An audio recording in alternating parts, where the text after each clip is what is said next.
हाय, good evening friends. Simply बातें लेकर आपकी अपनी रवीना यानी मैं हाजिर हूँ। ये सभी जानते हैं कि हमारा देश संसार का सबसे युवा देश है और मेरा ऐसा मानना है कि लगभग हर घर में एक टीनेजर जरूर है। टीनेज यानी किशोर अवस्था।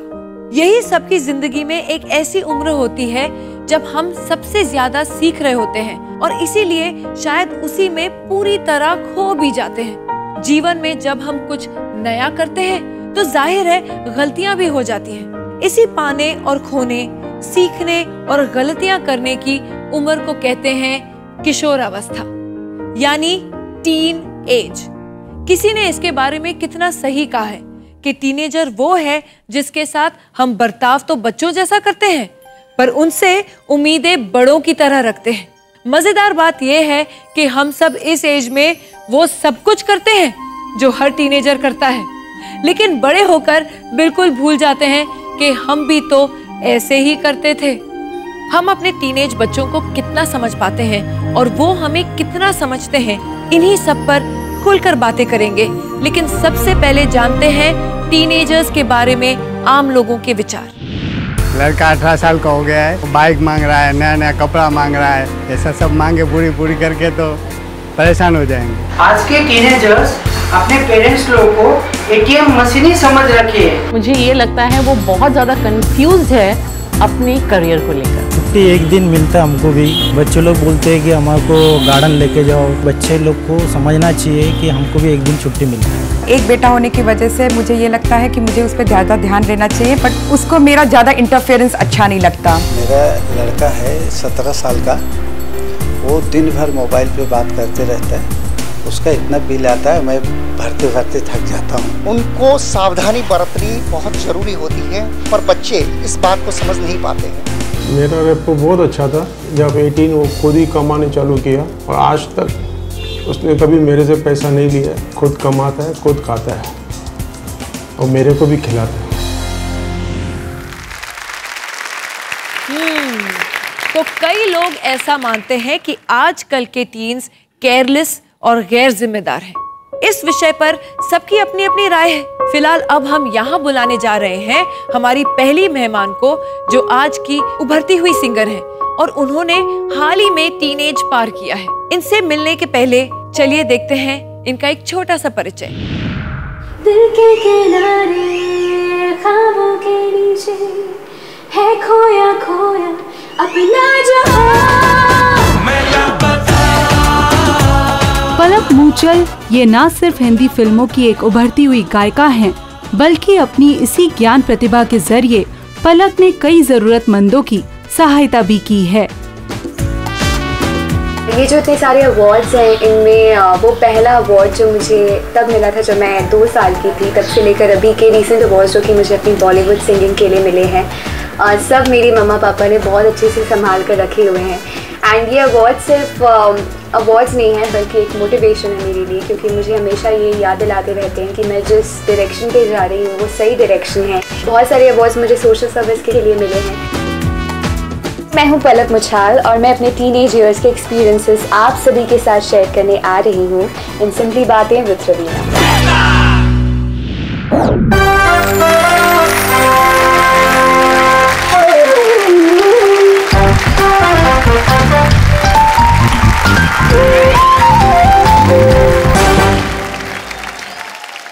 पलक, वेलकम टू सिंपली बातें with Raveena. Thank you so much. पहले तो मुझे थोड़ा अपने परिवार के बारे में बताइए। मैं मारवाड़ी फैमिली को बिलोंग करती हूँ और हम इंदौर से हैं जी। एंड फैमिली का बहुत ज़्यादा सपोर्ट है। सबसे पहले तो मारवाड़ी फैमिली में किसी का कोई कनेक्शन ही नहीं है म्यूज़िक से। अच्छा। स्टिल मेरी मम्मा ने, मेरे पापा ने मुझे बहुत म्यूज़िक सिखाया, क्लासिकल सिखाया, उर्दू सिखाई, वॉइस कल्चर की ट्रेनिंग भी दिलवाई। एंड सबसे बड़ी बात कि इंदौर से मुंबई तक सिर्फ मेरे करियर के लिए सब कुछ छोड़ छाड़ के शिफ्ट हो गए। सो बहुत ज़्यादा सपोर्टिव है। पलक, अब आप ऑफिशियली एक एडल्ट हैं, यू आर 21, लेकिन क्या आप ऑलवेज एक रिस्पॉन्सिबल टीनेजर रही हैं? वो 13 की उम्र से 18 की उम्र तक आप कैसी थी as a teenager? I think मैं पर्सनली बहुत ज़्यादा रिस्पॉन्सिबल टीनेजर थी। आई होप मेरी मम्मा इसे अग्री करती है। एंड मैंने सुना है कि बहुत ज़्यादा कॉम्प्लिकेटेड एज होती है टीनेज, बट मेरे साथ ऐसा हुआ था कि मैं बहुत ज़्यादा बिजी थी और बहुत अच्छे काम मेरे पास आ रहे थे। सो मेरे लिए बहुत ज़्यादा एक्साइटिंग एज थी एक teen age. And I think teen age एक ऐसी एज है जो 5-6 साल का पीरियड है जिस टाइम सबसे ज़्यादा एनर्जी होती है, सबसे ज़्यादा एक्साइटमेंट होता है कि ये भी करना है वो भी करना है। तो आई थिंक अगर उस टाइम आपको सही डायरेक्शन मिल जाए, अगर आपके पेरेंट्स आपको सही तरह से गाइड कर दें तो वो एनर्जी को चैनलाइज बहुत अच्छी तरह से किया जा सकता है, काफ़ी कुछ बदला जा सकता है। जी हाँ। सो मेरी एज बिल्कुल टीन एज वैसी कुछ। और क्या कभी आपको उन टीनेज ईयर्स में लगा कि जब आपकी दूसरी फ्रेंड्स पार्टीज पे जा रही हैं या घूमने जा रही हैं, आप ट्रेनिंग कर रही हैं, उस समय आप किसी फंक्शन में जा रही हैं, किसी इवेंट में जा रही हैं, आपको कभी ऐसे लगा कि आपकी काम की वजह से आपके टीनेज ईयर्स कहीं खींच लिए गए? नहीं, जहाँ तक फन की बात है मैं बहुत ज़्यादा मज़े करती हूँ। टीन एज में भी मैंने बहुत ज़्यादा मस्ती की अपने भाई के साथ, अपनी फैमिली के साथ। हाँ, काम बहुत किया है एंड आई थिंक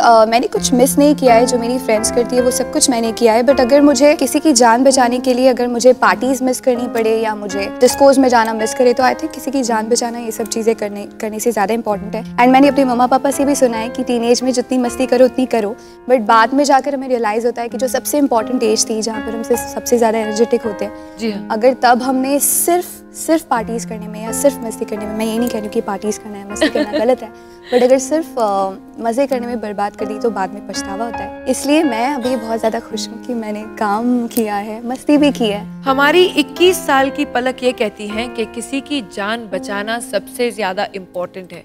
आपने किसी की जान कैसे बचाई? ये इंस्पिरेशन आपको कहाँ से आई? इस मिशन की शुरुआत कैसे हुई?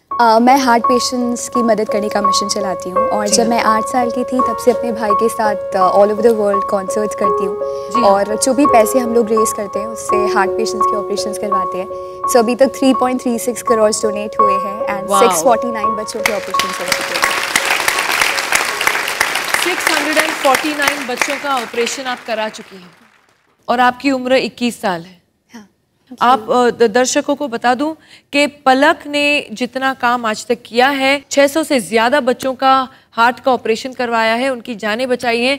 इनका और इनके भाई का नाम लिम्का बुक ऑफ रिकॉर्ड्स में भी आ चुका है और वो 21 साल की उम्र में एक बहुत ही बड़ी अचीवमेंट है।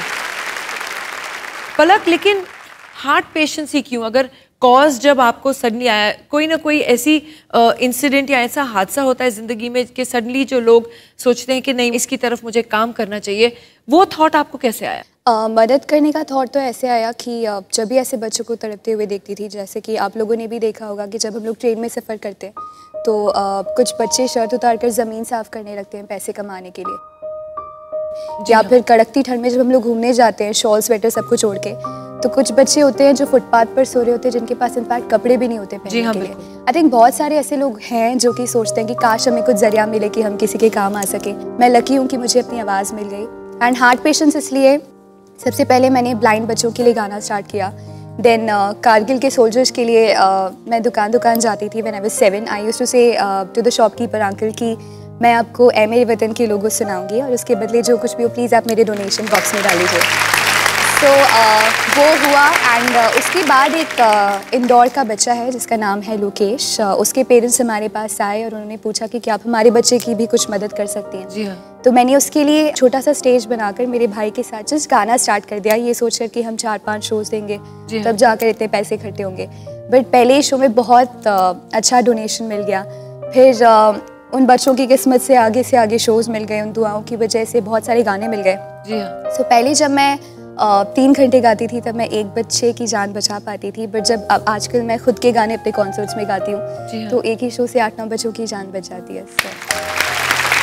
बहुत बड़ी बात है ये। कुछ ऐसे लोग के विचार थे जो हमने थोड़ी देर पहले वीडियो पे देखे, जिनका कहना है कि टीनेजर्स बड़े गैर जिम्मेदार होते हैं, बड़े इरिस्पॉन्सिबल होते हैं। क्या कभी आपने ऐसा महसूस किया है आपके फ्रेंड्स में या जो आपका फ्रेंड्स सर्कल है देख के इनकी अपब्रिंगिंग कैसी है, ये ऐसे क्यों बिहेव कर रहे हैं? मैं बिल्कुल इस बात से सहमत नहीं हूँ कि टीनेजर्स गैर जिम्मेदार होते हैं, बिकॉज मैंने जितने भी लोगों को देखा है जब मैं कॉलेजेस में शोज़ करने के लिए जाती हूँ या स्कूल्स में जब मैं दूसरे टीनेजर्स से मिलती हूँ तब बहुत सारे ऐसे बच्चे हैं जो बहुत ज़्यादा इमोशनल हैं। मुझे बहुत सारे बच्चों ने अपनी पॉकेट मनी तक डोनेट कर दी है। सो आई थिंक वो पेरेंट्स की भी कहीं ना कहीं जिम्मेदारी है कि वो उस बच्चे को सही तरह से मोल्ड करें, बिकॉज टीन एज बहुत सेंसिटिव एज है और उसमें आप जैसा सिखाएंगे आई थिंक उसी तरफ बचे जाएंगे। सो बहुत ज़्यादा एनर्जेटिक हैं, बहुत ज़्यादा फोकस्ड हैं, इसलिए जो हमारा एजुकेशन है वो भी बहुत बेटर होता जा रहा है। ज़्यादा से ज़्यादा बच्चे आजकल मेरिट लिस्ट में आते हैं। सो आई थिंक बहुत सही डायरेक्शन में जा रहे हैं। सो एक दो टीनेजर्स की वजह से पूरे सारे टीनेजर्स को टैग नहीं कर देना चाहिए। इतनी छोटी उम्र में आप इतनी समझदारी की बातें करती हैं, उसके लिए मैं ऑडियंस को बोलूँगी कि एक जोरदार तालियां दें। इतनी इंस्पिरेशनल बातें की आपने। लेकिन हमारी ऑडियंस जो यहाँ बैठी है उनको भी आपसे कुछ न कुछ प्रश्न है। कोई पलक से कुछ पूछना चाहता है? हाँ जी, श्योर। हाय पलक। हाय, क्या आप हमारे लिए एक गाना गा सकते हैं? ठीक है। सो मैं वो गाना गाने जा रही हूँ जो कि मेरे दिल के बहुत ज़्यादा करीब है एंड मैं जो सोचती हूँ वही मैं अपने गाने के थ्रू बयां करूँगी। गुड़िया मैं नहीं लाऊंगी, टॉफी मैं नहीं लाऊंगी, गुल्लक के सारे पैसे बस उनको दे आऊंगी, हाँ उनको दे आऊंगी। 100 दुख जो झेल रहे आहों से खेल रहे हैं, आहों से खेल रहे हैं। हाय कितने उनके गम है, इलाज को पैसे कम है, वो दर्द से चीख रहे हैं, नम आँखें मीच रहे हैं। मैं उनके लिए गाऊंगी, रोशन शमा को करूंगी, रोशन शमा को करूंगी। देना तो आपकी मर्जी, बस दुआ ही ले जाऊंगी, गुल्लक के सारे पैसे बस उनको दे आऊंगी, हाँ उनको दे आऊंगी। I think it was beautiful. Thank you. It was beautiful. वाकई मैं समझती हूँ कि हर कोई एक इंसान जितनी भी आपकी हैसियत हो, जितना आपको ऊपर वाले ने दिया है, उसमें से अगर थोड़ा एक महीने में अगर 100 रुपए भी निकाल दो, किसी संस्था में दे दो जो बच्चों को पढ़ाते हैं या बच्चों की दवाइयाँ लाते हैं या किताबें खरीदते हैं या औरतों की मदद करते हैं, आपको इतना भारी नहीं पड़ेगा आपके खीसे पर उस बच्चे की या उस महिला की जिंदगी बन जाएगी। तो प्लीज सोच के प्लीज आगे से दीजिए। It's a very very good thing. And Palak, आपको मैं बहुत बहुत धन्यवाद करना चाहती हूँ। खूब ऐसे ही रहिए। God bless. हम सबकी दुआएं आपके साथ हैं। ऐसे ही अच्छे काम करते रहिए। I am proud of teenagers like her. God bless.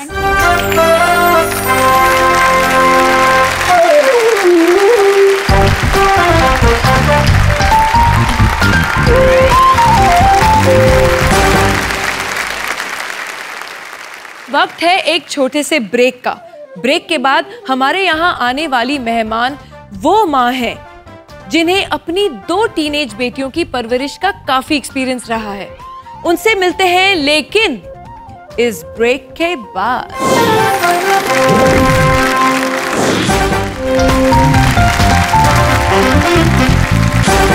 Welcome back to simply बातें विद रवीना, जहां आज टीनेज के मुश्किल दौर को हम नजदीक से समझने की कोशिश कर रहे हैं। इसी सिलसिले में अब हम यहाँ जिन्हें इनवाइट करने जा रहे हैं वो एक ऐसी माँ है जिनका ताल्लुक फिल्म इंडस्ट्री से है।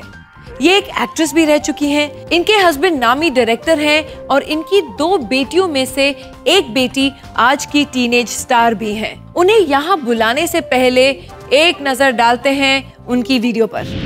सोनी राजदान हिंदी फिल्मों में एक अभिनेत्री के रूप में काम कर चुकी हैं। मशहूर निर्देशक महेश भट्ट से शादी करने के बाद उन्होंने अपने एक्टिंग करियर को अलविदा कह दिया। और अपना सारा समय अपने घर और संसार को दे दिया। अपनी 2 बेटियों की परवरिश में सोनी राजदान का अपना तजुर्बा रहा, जिसे वो आज हमारे साथ शेयर करने आ रही हैं।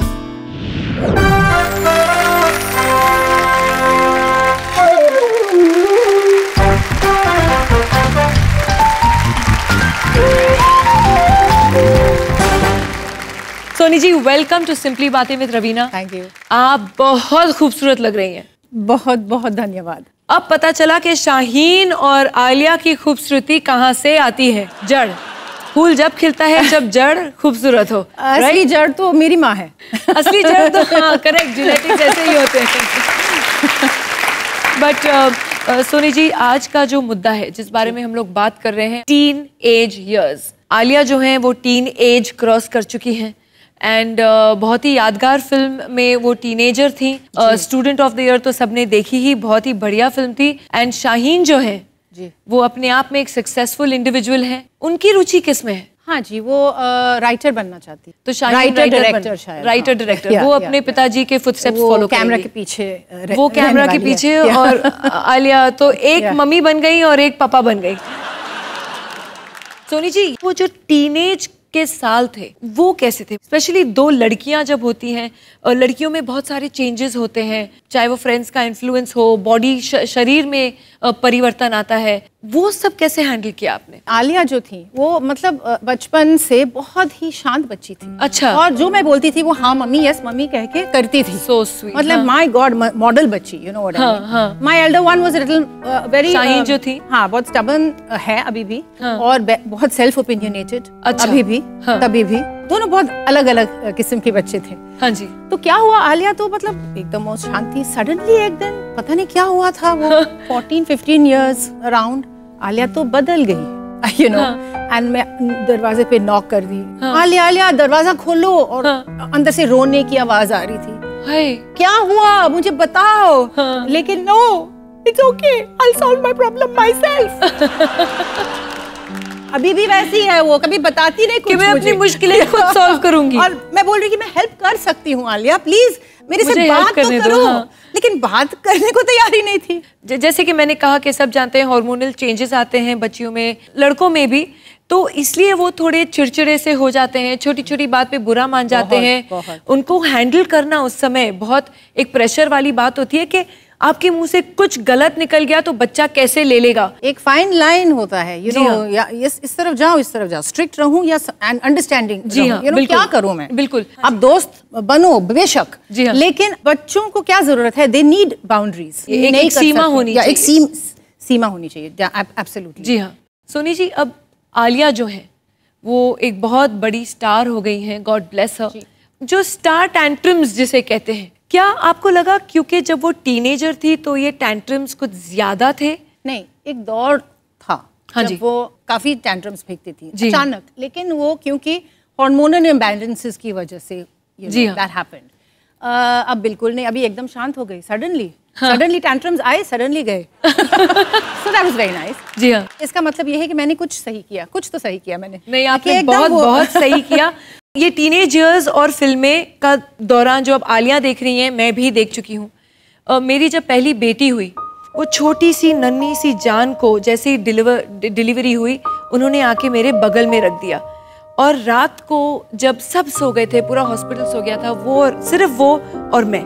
और कहते हैं बच्चे भगवान का रूप होते हैं, इतने मासूम कि पूरी दुनिया अब तक देखी नहीं, तो इतने साफ, इतने पवित्र। और मैं उस बच्ची को देख रही हूँ एंड सडनली मुझे एक फ्लैश फॉरवर्ड हुआ, जैसे पिक्चर में होता है ना वो फ्लैश फॉरवर्ड।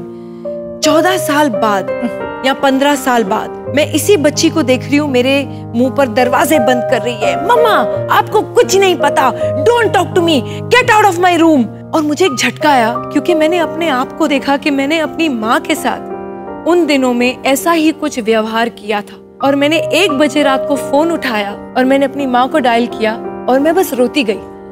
और मम्मी घबरा गई, माएँ होती है, अभी डिलीवरी है, मैं तुमको अभी छोड़ के आई हूँ, तुम तो सो रही थी, बच्ची को हो गया क्या कुछ, क्या तुमको हो गया, क्या हो गया? तो मैंने कहा नहीं मम्मा, मैंने इसलिए फोन किया है कि मैं आपसे बस उन सालों के लिए माफी मांगना चाहती हूँ और ये कहना चाहती हूँ कि नादानी में बच्चों के साथ बहुत कुछ हो जाता है, बहुत कुछ कह जाते हैं। और मम्मी ने कहा, नहीं बेटा, मैंने कभी तुम्हें प्यार करना नहीं छोड़ा। और वो एक माँ होती है और वो हम टीनेजर्स होते हैं, वो नहीं समझते हैं। और मुझे तब रियलाइजेशन हुआ, इसलिए मैंने कहा हर माँ बोलती है जब तुमको बच्चे होंगे ना तुमको पता चलेगा। मैं समझती हूँ सब जो इस समय शो देख रहे हैं अपनी माँओं को जरूर एक फोन कीजिएगा और आपकी जिंदगी की कामयाबी का एक धन्यवाद जरूर कीजिएगा, क्योंकि माँ वो सुनने के लिए शायद आपका वेट नहीं कर रही, क्योंकि वो वैसे भी आपको उतना ही प्यार करेंगी चाहे आप उनको थैंक यू बोले या न बोले।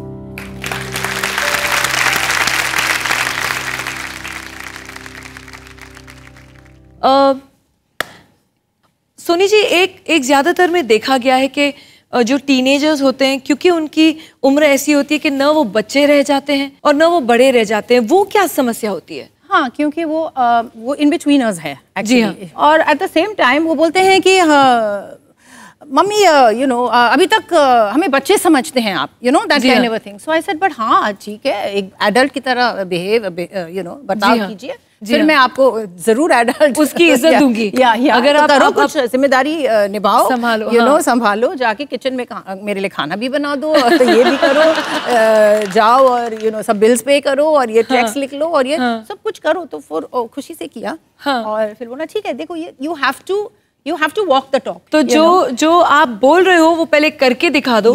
वो बहुत जरूरी है। फिर मैं कुछ बोलूंगी नहीं ना। जी हाँ, हम बड़े तो आपस में बातें करते रहेंगे, मगर थोड़ा आज के टीनेजर्स की भी तो सुन लें कि वो क्या सोचते हैं।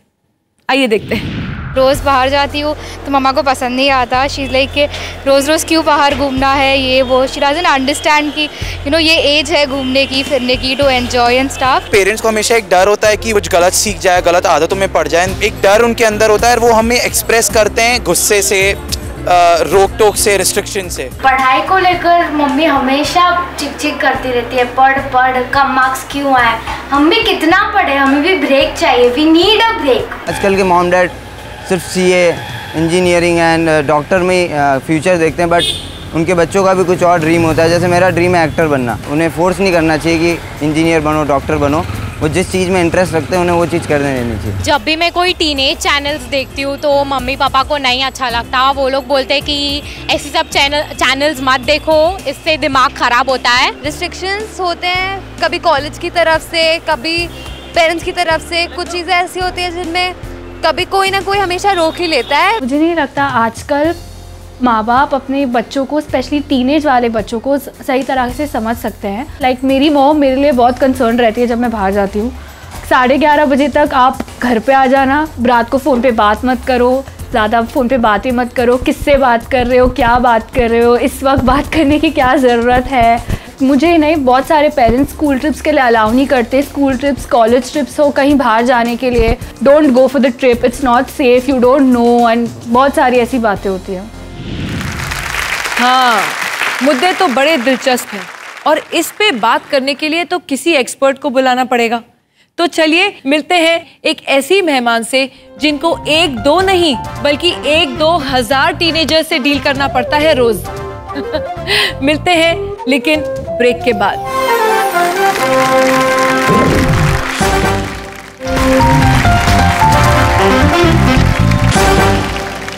वेलकम बैक टू सिंपली बातें विद रवीना। आज हम सब यहाँ मिलकर डिस्कस कर रहे हैं कि अपने टीनेज बच्चों को कैसे समझें, और इसमें अब हमारी हेल्प करने आ रही हैं हमारी वो मेहमान जिनके सामने इतने सालों में कई बच्चे टीनेजर्स से जवान हुए हैं। उन्हें यहाँ बुलाने से पहले देखते हैं उनका एक वीडियो।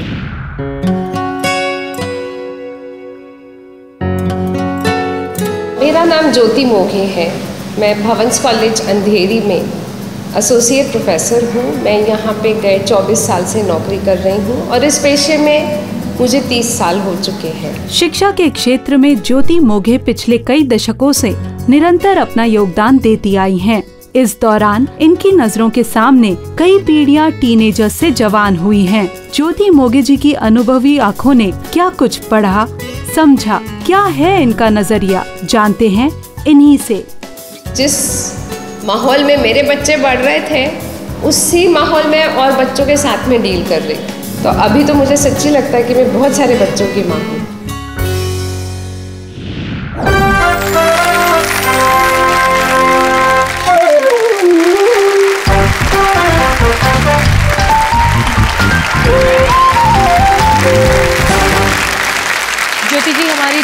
गेस्ट जो है सोनी जी, आप इनसे शायद पहले मिल चुकी भी होंगी, लेकिन आप दोनों को मैं इंट्रोड्यूस कर देती हूँ कि आप दोनों की बेटियां एक साथ ही पढ़ी हुई हैं। तो आप लोग जानते हैं ये? जी हाँ जी। इशिका और आलिया साथ साथ पढ़ी हैं, साथ साथ बड़ी हुई हैं।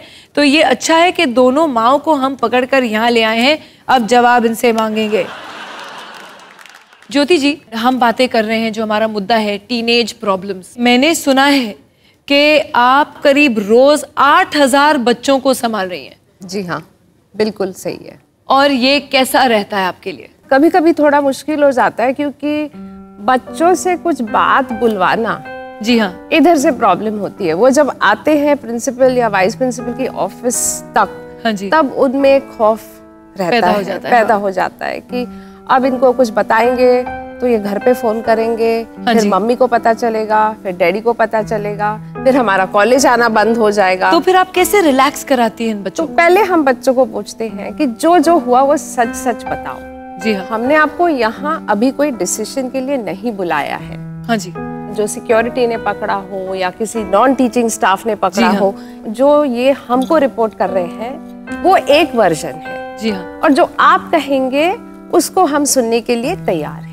जी हाँ, बच्चे थोड़ा झिझकते हैं पहले, हाँ जी, लेकिन थोड़ा प्राइवेसी में थोड़ा उनसे नरमाई से पेश करके अगर हम लोग उनसे थोड़ा सा पूछ लेते हैं तो कई बच्चे जो हुआ है वो भी कह देते हैं, और उसके पीछे के कई कारण जो होते हैं कभी कभी वो भी उगल देते हैं। इस बात पे तालियां। पिछले 30 साल से आप एजुकेशन प्रोफेशन में रही हैं।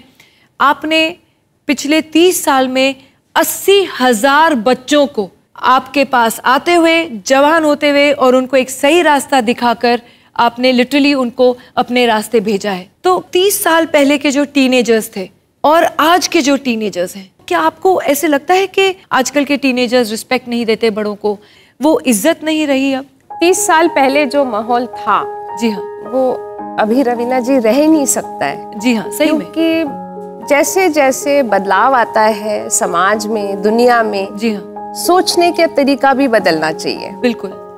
और वो तरीका एकेडमिक्स में भी बदलता है, जैसे कोर्स बदलता है, सिलेबस बदलता है, जी हाँ, to meet the demands. Right. ऐसा अगर देखा जाए, बेसिक जो स्ट्रक्चर है एक टीनेज का थिंकिंग का, जी हाँ, वो उसमें तो कुछ इतनी ज्यादा तब्दीली है नहीं। हाँ, जो एक रहता है जज्बा रिवोल्ट करने का कि मुझे कुछ करना है, जी हाँ, मैं क्यों ना थोड़ा एक्सपेरिमेंट कर लूं। जी हाँ, लेकिन वो एक्सपेरिमेंट किस हद तक करे, जी हाँ, उसमें शायद थोड़ा 19-20 फर्क हो जाता है। सही में। आप दोनों को एक पर्सनल सवाल पूछूंगी। दोनों की बेटियां साथ पढ़ी हैं, इन्होंने तो बताया ही कि ये कैसे पेश आती हैं। क्या कभी जब आप घर जाती हैं, आपकी बेटी ऋषिका जब टीनेजर थी, तो क्या कभी ये जो प्रिंसिपल का एटीट्यूड, क्या कभी कभी आप अपने घर पे भी बच्चों पर ऐसे ही हावी हो जाती हैं?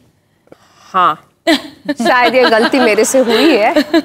मेरे बच्चों ने खुद कहा है कभी कभी, हाँ, कि मम्मा आप अभी घर आए हो, अभी कॉलेज नहीं है आपका, ये आप प्लीज ऐसा बात करना छोड़ दो करके। अच्छा, तो आपको भी एडवाइस मिलती है कि अभी आप प्रिंसिपल नहीं हैं, आप माँ हैं, माँ के जरिए पेश आइए। रवीना जी, हमारे जो स्टूडेंट है ना, वो भी हमको एडवाइस देते हैं। आजकल के बच्चे बहुत तेज हैं। अच्छा। और अगर ऐसे घर पे मैं कुछ बोलूं या बच्चा मुझे कुछ बोले, तो मेरा पहला रिएक्शन होता है कि ऐसा कैसे कह सकती हो तुम। जी हाँ, तो तभी मुझे थोड़ा रोकना पड़ता है खुद को कि ये अभी कॉलेज नहीं है, ये घर है, तो ये मेरा बच्चा है। हाँ, ये मेरे से नहीं कहेगा, या अगर जो उसके दिमाग में है, दिल में है, हाँ जी, उसके जो जहन में है, अगर वो एक्सप्रेशन नहीं देगा उसको, तो वो शायद बाहर जाके और भी कोई गलती कर सकता है। सही में। तो बेटर है कि ये जो गुस्सा है वो घर में ही वो उगाल दे, मैं सुनूं। और इससे कभी कभी एक्चुअली मेरे को एडवांटेज भी है कि जब मैं कॉलेज जाती हूँ और कोई और बच्चा देखती हूँ, तो कभी कभी मुझे थोड़ा बहुत अंदाजा आ जाता है। बिल्कुल, एक्सपीरियंस काम आ जाता है। हाँ। तो आपको कुछ ऐसे कुछ इंसिडेंट्स याद हैं जहाँ ऋषिका रिबेलियस हुई हो, या आपने किस तरह कभी उनकी एक टीनेज समस्या को हल किया हो? ऋषिका रिबेलियस हुई है, हर एक बच्चा जब भी उम्र के 15-16 साल में आता है तभी उसकी समस्याएं रहती है। जी हाँ। आजकल के बच्चों में ना एक बड़ी समस्या है, वो है सेल्फ इमेज। हाँ जी। सेल्फ इमेज यानी कि मैं कैसे दिखती हूँ, मेरा क्या वजूद है, वो अंदर से नहीं, वो थोड़ा सा ना बाहर की जो ऊपरी दिखावा है उसके ऊपर डिपेंड करता है। तो आपने कैसे डील किया ऋषिका के साथ? मैं खुद एक्चुअली लिटरेचर पढ़ाती हूँ। जी हाँ। तो मैंने उसको एक दिन बोला चलो हम लोग ना थोड़ी किताबें खरीद लेते हैं। हाँ। और मैं गई और वो टीनेज जो सेक्शन की रहती हैं, मैंने उसके 2 किताबें वहाँ से उठाई और मैंने बोला कि 2 दिन तक टीवी नहीं देखो, 2 दिन तक तुम ये किताब मुझे पढ़ के दिखा दो, एक किताब। उसने एक किताब जो पढ़ी और उसके बाद में आके उसने मेरे को 2 दिन के बाद बोला मम्मा उस किताब में ना ऐसे लिखा है और मुझे ऐसा लगता है कि शायद मेरा प्रॉब्लम वही है। चलिए अच्छी बात। मेरी काउंसलिंग तो किताबों ने कर दी। ये जो काउंसलिंग आजकल शुरू हो गई है, क्या काउंसलर की भी इतनी जिम्मेदारी हो जाती है कि बच्चे को बाहर खींच लाएं? Teachers double up as counsellors. जी हाँ। हमारे मुल्क में ऐसे हमारे सोसाइटी का जो है कि अगर आप साइकाइट्रिस्ट के पास जाओ, हाँ। यानी कि आपको कोई दिमागी बहुत बीमारी गंभीर है, प्रॉब्लम है, बीमारी है। हाँ। कई पेरेंट्स सोचते हैं कि नहीं कोई ज़रूरत नहीं है, अपने आप ये सुधर जाएगा। टीचर्स को भी थोड़ा आजकल आइडेंटिफिकेशन में ना 3 तरह के प्रॉब्लम्स रहते हैं बच्चों के। एक तो उनका खुद का फिजियोलॉजिकल डेवलपमेंट। जी हाँ। जब बच्चे आते हैं 16-17 साल के, तभी उनमें हार्मोनल चेंजेस होते हैं। जी हाँ। कई बच्चे ज्यादा रिएक्शन कर देते हैं, कई बच्चे कम करते हैं। जी हाँ। दूसरा है जिसको बोलते हैं कि cognitive perception of your own environment, यानी कि मेरा माहौल कैसा है और वो मुझे कैसा देख रहा है। जी हाँ। और तीसरा है एक सोशियोलॉजिकल एनवायरनमेंट या कल्चरल, जी हाँ। कि कौन मुझसे क्या क्या चाह रहा है। अभी इन तीनों में ना थोड़ा थोड़ा अंतर है। अगर कोई भी टीचर ये भाप ले कि बच्चे का प्रॉब्लम कहाँ से शुरू हो रहा है, लेकिन अगर एक बच्चे का ऐसे है कि मुझ पे कोई ध्यान नहीं देता है, जी हाँ, या मेरा माहौल बहुत मेरी किसी को फिक्र नहीं है, हाँ, ये जो है ना, ये सोशल प्रॉब्लम नहीं है, ये साइकोलॉजिकल प्रॉब्लम है। बहुत दिलचस्प बात कही आपने। चलिए इसी से जुड़ा हुआ एक वीडियो देखते हैं। मेरा नाम डॉक्टर अंजलि छाबरिया है और मैं मुंबई में एक साइकाइट्रिस्ट हूँ पिछले 25 सालों से। आज हर किसी इंसान को इतनी उलझन होती है, और अगर आपके मन में उलझन है तो आप कुछ भी काम सक्सेसफुली नहीं कर पाएंगे। इस स्टेट में हमें किसी न किसी दोस्त की ज़रूरत पड़ती है। हमें ऐसा लगता है कि हम किसी के साथ जाके अपनी मन की बात शेयर करें। ये भाग दौड़ की ज़िंदगी में किसी को समय ही नहीं मिलता है कि हम एक दूसरे की बात सुने, उससे बात करें और उनकी परेशानियाँ देखें। और इस वजह से आज काउंसलर, साइकाइट्रिस्ट, साइकोलॉजिस्ट का रोल बहुत ही बढ़ गया है। हमारे पास अक्सर टीनेजर्स को पेरेंट्स ले आते हैं क्योंकि उन्हें ऐसा लगता है कि वो पढ़ाई नहीं कर रहे हैं या बहुत गुस्से में हो रहे हैं। तो जब टीनेजर्स हमारे पास आते हैं, पहले हम उनसे अलग से बात करते हैं। टीनेजर से बात करके हमें ऐसा लगता है कि उनकी साइकोलॉजी कुछ और ही है। वो बहुत कुछ चाहते हैं, वो करना चाहते हैं, मगर उन्हें वो एक सपोर्ट कभी कभी नहीं मिलता है। पेरेंट्स चाहते हैं कि मेरा बच्चा डॉक्टर बने या इंजीनियर बने, और वो बच्चा कुछ और ही चाहता है। और अक्सर ये प्रॉब्लम में वो बच्चा जकड़ जाता है और उसे ऐसा लगता है कि उसे कोई नहीं है जो उसे समझ सके। तो बहुत ही इम्पोर्टेंट है कि हम उनके मन और तन का ख्याल रखें। काउंसलर या साइकियाट्रिस्ट के पास जाना कोई बुरी बात नहीं है, बल्कि एक मदद ही है। और न ऐसी है कि उसको सच्ची वाकई पागल हो गए, पागल खाने भेज देते हैं, उसको साइकियाट्रिस्ट के पास लेके जा रहे हैं। ये मेंटालिटी को दूर रखें और जहाँ जहाँ से आपके बच्चों को मदद पहुँचे, आप प्लीज़ वो जरिया अपनाइए, इसके पहले कि बहुत देर हो जाए। आप दोनों से बहुत बहुत अच्छी बातें पता चली, बहुत जानकारी पाई हमारी ऑडियंस ने, हमारे दर्शकों ने। ब्रेक पे जाने का वक्त हो चला है। ब्रेक के बाद आपको एक ऐसे मेहमान से मिलवाएंगे जो इस वक्त खुद टीनेज दौर से गुजर रहे हैं। लौट के आइए, आपका इंतजार रहेगा।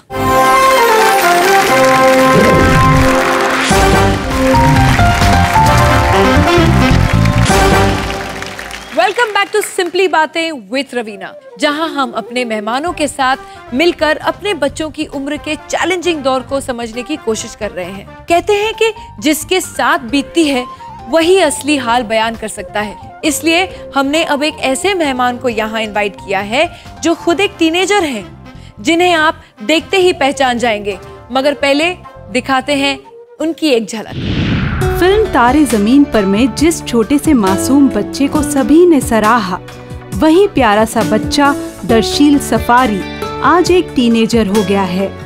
बचपन का सफर आज युवावस्था तक जो आ पहुंचा है, तो ऐसे में दर्शील रिश्तों की बुनावट से लेकर टेक्नोलॉजी के दखल तक जिंदगी में बिल्कुल नए अनुभवों से गुजर रहा है। मैं दर्शील सफारी अपने टीनेज के एक्सपीरियंसेस लेकर आ रहा हूँ आप सबको मिलने इन सिंपली बातें with Raveena. Please welcome Darsheel safari.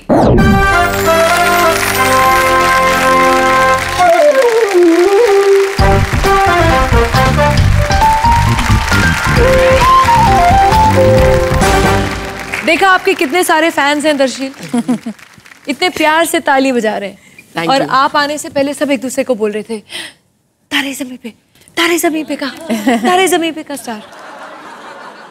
कैसे लगता है आपको, कैसे महसूस होता है इतनी छोटी सी उम्र में इतना सारा फेम? बहुत मजा आता है एक्चुअली। ये सब मैं कभी कभी इतना हैबिचुएटेड हो जाता हूँ कि मैं मिस करता हूँ ये सब घर पे, क्योंकि घर पे I am treated like a normal kid, as इन सब लोग बोलते हैं कि ये सब सिर्फ बाहर, ये सब घर पे कोई स्पेशल ट्रीटमेंट नहीं है तुम्हारे लिए। ये सब टैंट्रम्स अपने सेट पे दिखाना, घर पे जो दाल चावल है वही खाओ। इतनी छोटी उम्र में आपने एक्चुअली वो फिल्म की थी तारे ज़मीं पर। आपकी उम्र क्या थी तब? मैं 9 साल का था। और जब आप हो गए 13 साल के और 14 साल के, जिसे 13, 14, ट्रबल टीन, महा ट्रबल टीन कहते हैं, वो जब आप पहुंचे तो क्या आपको लगा आपके एटीट्यूड में कुछ बदलाव, या आपको ऐसे लगा कि मैं चिड़चिड़ा हो रहा हूँ या मैं कुछ जल्दी भड़क जाता हूँ? आपको कुछ अपने आप में चेंजेस महसूस हुए? मेरे अपब्रिंगिंग में ऐसा कोई चेंजेस नहीं आए जो मुझे नोटिस हुआ है। ऐसे मैं कांच में जरूर देखता हूँ कि क्या हो रहा है मुंह पे, ऐसा कुछ कभी कभी पिंपल्स आ जाते हैं तो मैं टेंशन में आ जाता हूँ। लेकिन हाँ, कभी कभी मैं जब मेरे स्कूल टीचर्स को मिलने जाता हूँ तो तब वो बोलते हैं कि हाँ अब दर्शील बड़ा हो गया है, तुम्हारा आवाज़ चेंज हो गया है। तो फिर मैं ट्राई करता हूँ कि हाँ आवाज़ चेंज कैसे हुआ, मैं ऐसे चेक करता हूँ। लेकिन ऑब्वियसली नॉर्मल जो ग्रो होता है वैसे चेंजेस तो आए हैं। तो आजकल के टीनेजर्स में जितना देखा गया है कि ये बहुत सेल्फ कॉन्शियस हो गए हैं, और उससे ज़्यादा वो फ़ोन पे लगे रहते हैं अपनी तस्वीरें खींचने में कि मैं इस एंगल में अच्छी लग रही हूँ, क्या मैं इस एंगल में अच्छी लग रही हूँ। तो आप भी दर्शील अपना फ़ोन लेके उस पर अपने फ़ोटोज़ भेजते रहते हैं? मुझे मेरा जो पहला स्मार्टफोन था वही मुझे इसी साल मिला था। तो पहले क्या आपके फ़ोन स्मार्ट नहीं थे? नहीं, बिल्कुल नहीं थे, डब्बे थे। तो मेरे पास सिर्फ वही फ़ोन था और मैंने बहुत सालों तक मैं रोया था उनके पास कि मॉम एक ढंग का फ़ोन मिल जाए तो अच्छा है। जी हाँ। लेकिन बहुत अच्छी तरह से उन्होंने मुझे एक बहुत ही अच्छा फ़ोन दिलाया इस साल। मॉम ने कहा था कि मैंने अगर तुमको फ़ोन पे ज़्यादा वक्त देखा तो फिर मैं आपका फ़ोन ले लूँगी। सही कहा। तो मैंने कहा ठीक है, तो फिर मैं ट्राई करता हूँ, आपके सामने फ़ोन नहीं यूज़ करूँगा। तो आजकल बच्चों को ये सब चीज़ें बहुत अच्छी लगती हैं, नए नए खिलौने आ गए इनके हाथ में। लेकिन मैं आपसे एक थोड़ा सीरियस सवाल करूँगी दर्शील, जो जनरल परसेप्शन है, हमने थोड़ी देर पहले इस शो में पहले देखा एक वीडियो था जहां लोग ज़्यादातर कह रहे थे कि बच्चे केयरलेस होते हैं, अपने बड़ों की इज्जत नहीं करते हैं, जो बड़े कहते हैं वो एडवाइस नहीं लेते हैं, बहुत केयरफ्री, बहुत इरिस्पॉन्सिबल, मतलब जिम्मेदारी नहीं अपनाते हैं अपनी। जिम्मेदारी की बात करें तो 100% हम लोग हमारी अपनाते हैं, क्योंकि जहाँ पर भी हम जाते हैं वहाँ पर हमें ध्यान रखना है कि हम अच्छे दिख रहे हो। सो वहाँ पर सिर्फ हमारी चलेगी। वहाँ पर अगर आपकी मॉम आपको बोलेगी नहीं बेटा ये बदल दो, ये बेल्ट अच्छा नहीं लग रहा है, ये शूज़ अच्छे नहीं लग रहे, हाँ। तो आपको वहाँ पर बहुत प्रॉब्लम होने वाली है, बिकॉज इट्स योर चॉइस, आपकी इच्छा है। लेकिन मैं मान लेता हूँ ये बेल्ट भी मॉम ने ही कहा था भाई। और बड़ों का रिस्पेक्ट देना बहुत ही इंपॉर्टेंट है। But I tell you one thing, जो आपकी मॉम होती है वो भी कभी कभी आपको पैम्पर करती है ना, वो पैम्पर करती है। मुझे पैम्पर का मतलब पता ही नहीं है, क्योंकि मुझे मॉम कभी पैम्पर ही नहीं करती। नहीं, एक्चुअली वो भी कभी कभी कर लेती है ऐसे। कोई बात नहीं, घर जाके मारनी पड़ेगी। पता नहीं, हम लोग फोन करते रहेंगे, इमरजेंसी कॉल्स आपको देते रहेंगे। Thanks a lot. तो आप अगर मॉम आपको एकदम अच्छी तरह से बिहेव कर देती तो फिर आपको लगता है कि हाँ हम बॉस है, तो वी कैन, मॉम फ्रेंड बन जाती है तभी। तो वो जो आपका जो लेवल होता है जो क्रॉस नहीं करना चाहिए, वो कभी कभी ज्यादा हो जाता है सबका। मैं तभी नोटिस कर लेता हूँ अपने आप में। मैं कहता हूँ हाँ मॉम सॉरी ज्यादा हो गया, बट आफ्टर दैट थोड़ी सी डांट खा लेनी पड़ती है। सो दैट्स वो खा लेते चलो, सो स्वीट।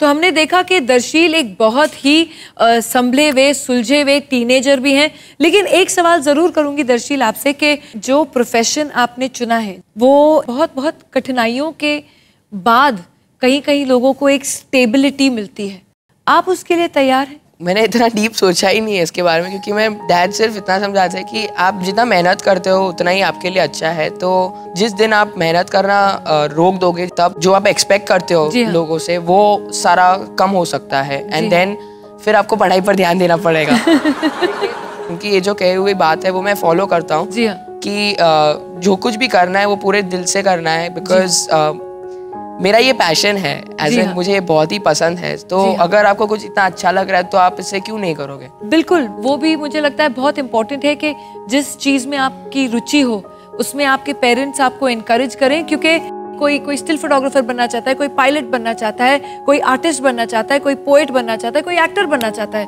तो कभी कभी अपने टीनेज बच्चों के साथ बैठिए, बातें कीजिए, समझाइए, थोड़ा उनको भी समझिए, उनको परखिए, उनको प्यार दीजिए, मोहब्बत दीजिए, और फिर देखिए आपके बच्चे कैसे फूलों के जैसे खिलते हैं। चलिए इसी बात पे अब हो जाए दर्शील ऑडियंस क्वेश्चंस। आप तैयार हैं हमारी ऑडियंस से सवाल लेने के लिए? हाँ जी। मैं दर्शील से पूछना चाहती हूँ कि इन्होंने आमिर अंकल के साथ जो काम किया तो उनसे क्या सीखा? एक्चुअली आमिर अंकल मेरे गुरु है। मैं जब छोटा था तब सिर्फ कांच के सामने मैं मुंह बनाते रहता था अलग अलग तरह के। तो मुझे पता नहीं था कि मैं स्क्रीन पर क्या कर सकता हूँ। तो उन्होंने मुझे समझाते थे कि एग्जैक्टली वो जिस तरह से वो सीन करते हैं उसी तरह मुझे कैमरा के सामने वो करना है। वो डायरेक्ट भी कर रहे थे फिल्म में, तो उनके ऊपर जो प्रेशर होता है वो उन्होंने कभी दिखाया नहीं मुझे। इनफैक्ट वो एक टाइम था जब हम लोग उनके साथ ऊनो कार्ड्स खेलते थे, और हम लोग उनके घर पर क्रिकेट भी खेले हुए हैं। तो वो उनका जो हैंडलिंग होता है ना बच्चों का, वो बहुत ही अच्छा लगता था मुझे। ऐसे मैं कभी बोर नहीं होता था उनके सामने। चलिए, बहुत ही अच्छा सवाल रहा और आपने बहुत ही बढ़िया जवाब दिया। आप यहाँ आए, आप लोग ने अपना समय निकाल के हमें इतनी सारी अच्छी जानकारी दी, इन्फॉर्मेशन दिया, तो उसके लिए आप लोगों का बहुत बहुत धन्यवाद। बस अब आज से अपने टीनेज बच्चों के साथ सही से पेश आए और उन पर भरोसा करना सीखिए। फिर देखिए कि वो कैसे आपकी उम्मीदों पे खड़े उतरते हैं। आज की मुलाकात बस यहीं तक थी। मिलते हैं अगली बार, तब तक bye bye, god bless, see you.